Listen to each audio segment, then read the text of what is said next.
Okay, so the pouring portion is done. We still have to do some laser engraving, especially on the art bars, but I want to show you kind of where we are so far.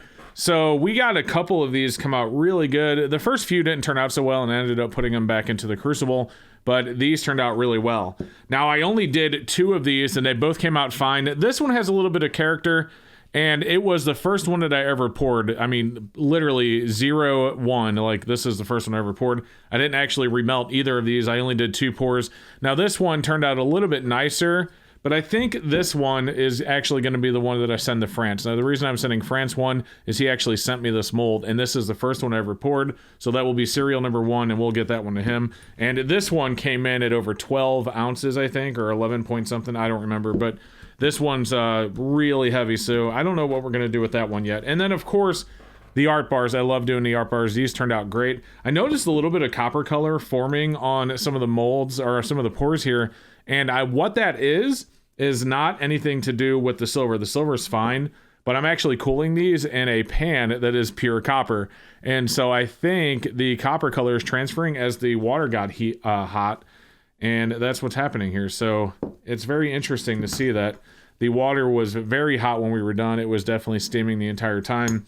And some of the later ones that I dropped in there, they looked fine when I, dropped them out of the mold, but I put them into the pan and they were in the pan for a while. And this kind of form. So I don't know, it's kind of cool. We'll see if it stays when I polish them up a little bit before engraving. But next step is to engrave these.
And there it is. That is kind of the final product. I don't know if I really want to do the flame, but I might try a flame in a future video. You can see on the reverse, we did engrave the weight, 99 fine silver, and the serial number right there. And of course, as I do with every single one of my poured silver items, I create a laminated COA as well as a burlap pouch with a tag.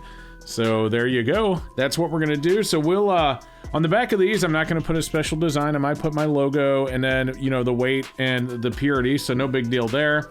And then on the back of this, I'm gonna do something really cool for France as a thank you for sending me the mold, as well as for serial number 1 of both of these are actually gonna go to France since he actually sent me the mold for those.